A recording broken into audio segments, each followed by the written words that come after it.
Ini ayam ini ukuran satu ya berarti ya? Ya, 1 ekor. 1 ekor. Tapi kalau misalnya orang pesan separuh? Boleh, separuh. Jadi 1 ekor 50.000 sudah lengkap sama nasi, 30.000 separuh sudah lengkap sama nasi. Oh gitu? Iya, murah banget nih setengah. Berarti kan ibaratnya ini paha sama dada 15 ribuan aja. Betul, betul. Paling murah. Ini kecap ya? Ini kecap. Ini apa nih? Bumbu kuning. Bumbu kuning? Iya. Oh ini bikin cah kangkung ya? Yes. Ditumis dengan apa ini? Dengan cinta apa dengan perasaan? Dengan perasaan? Perasaan yang tulus. Iya. Maka akan menghasilkan sesuatu yang luar biasa. Iya. Assalamualaikum Mas. Waalaikumsalam warahmatullahi wabarakatuh. Dengan Mas siapa nih saya bicara? Brian. Mas Brian. Ya. Mas Brian ini usahanya apa? Usahanya warung makan. Warung makan. Warung makan. Fokusnya di mana nih makannya? Ya. Jenisnya makanan apa sih? Jenis makanan berat. Ya, lebih ke Indonesia tradisional yang dimakan hari-hari. Oh gitu. Tuh. Berarti ini bisa dapat order ya Mas yang kayak gini? Oh, bisa. Mas kok bisa punya kepikiran jual apa ini? Ini kayaknya lebih ke banyak kepedesannya di sini ya. Kata-kata kepedesan di sini kan banyak.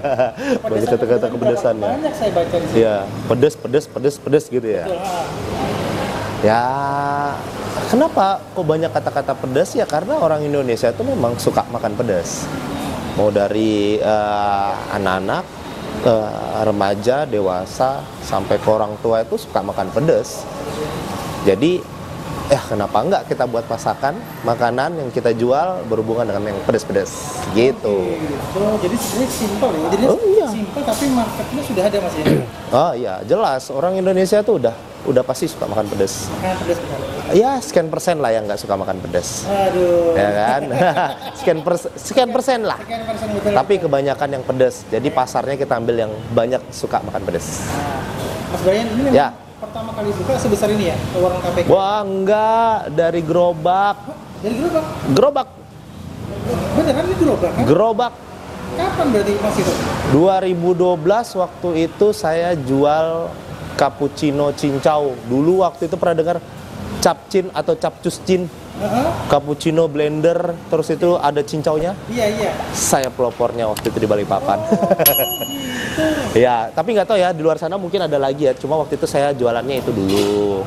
Habis itu perkembangan waktu saya naikin, saya upgrade.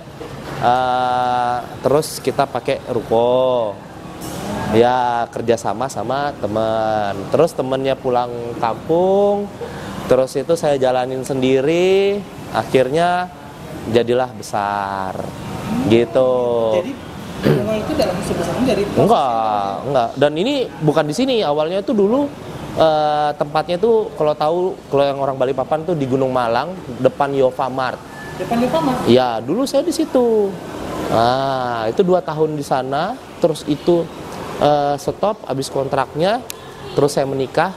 Gerobaknya saya jual buat cincin nikah. Buat saya nikah.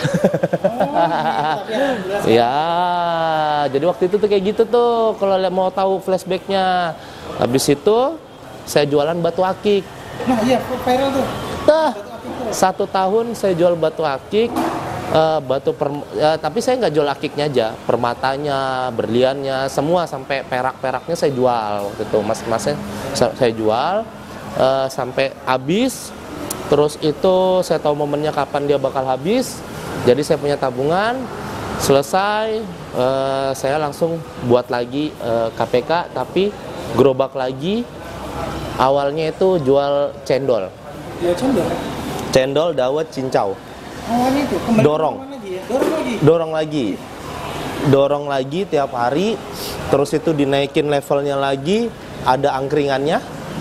Dinaikin levelnya lagi, orang sudah tahu, oh ternyata mas ini yang punya KPK. Akhirnya saya gedein, ganti brandnya, warung KPK langsung dikembalikan. Kalau boleh tahu nih, dulu warung apa? Dulu itu tadi yang pertama capcuscin, cappuccino susu cincau. Terus itu dapur beng beng. Terus itu berubah nama lagi Es Raden. Ya. Terus itu akhirnya kembali ke KPK. Berarti 90% sudah masuk ke dunia kuliner juga, Pak? Ada juga Mas ya? Udah. Lebih banyak kulinernya ya? Iya. Iya, saya ini Kalau dibilang kalau kuliner-kulineran dari sekolah sudah jualan. dari sekolah. Udah kayak jualan keripik singkong, bawa saya pack kecil-kecil, nanti saya jual di sekolahan. Itu udah jual-jual gitu. Oh, udah gitu ya? Jual kue lebaran, Natal, kue kering, cookies, jual. Aku mau tanya nih, Iya. Mas Brian. Pertama kali belajar, ini belajar masak berarti ya? Atau langsung ya?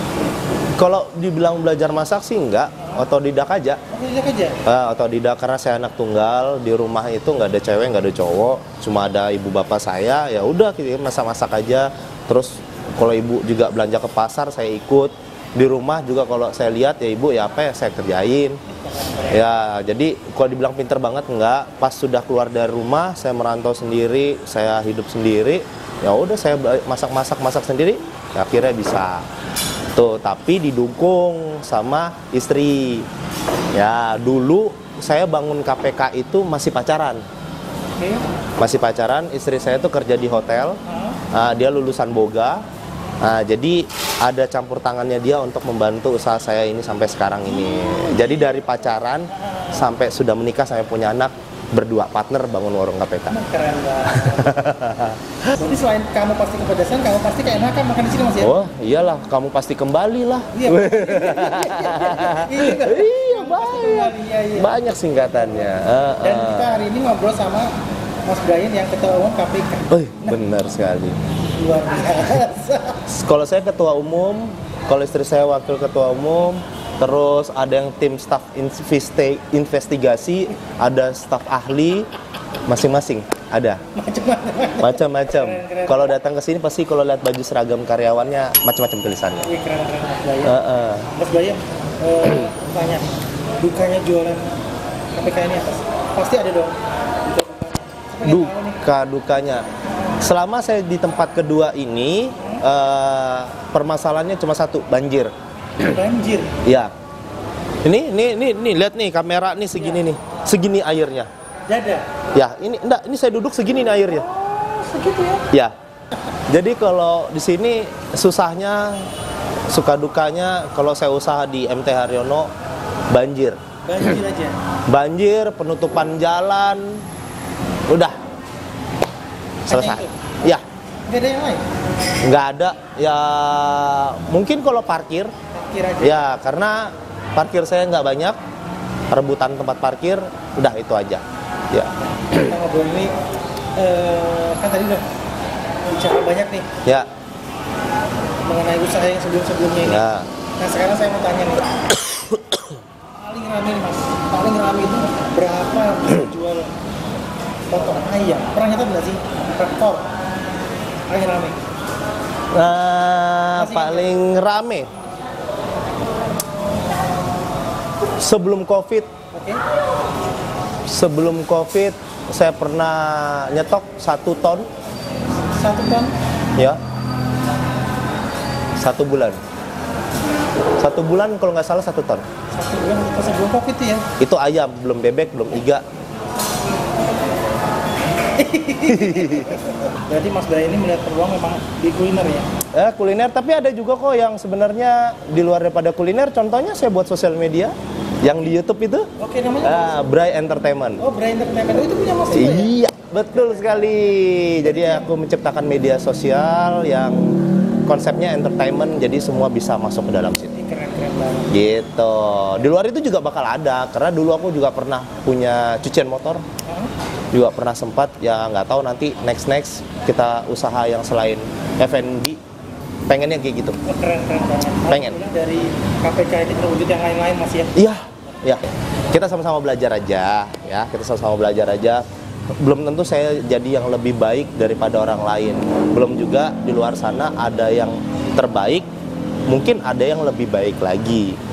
Bolehlah kita mengidolakan orang lain, bolehlah kita meniru orang lain, bolehlah kita ngelihat teknik atau triknya orang lain, boleh, sah-sah aja. Tapi tetap kembalilah jadi diri kalian sendiri, ya kan? Karena semua itu muncul dari dalam diri sendiri. Orang lain itu hanya percontohan aja, hanya hard copy-nya saja, tapi software-nya itu dari kita, deal-dealannya itu dari kita, semua keputusannya dari kita. Nggak perlu kebanyakan mikir, ya udah mau jalanin aja. Bagaimana kita mau tahu kalau sukses atau enggaknya kalau tidak dijalanin. Cukup itu doang.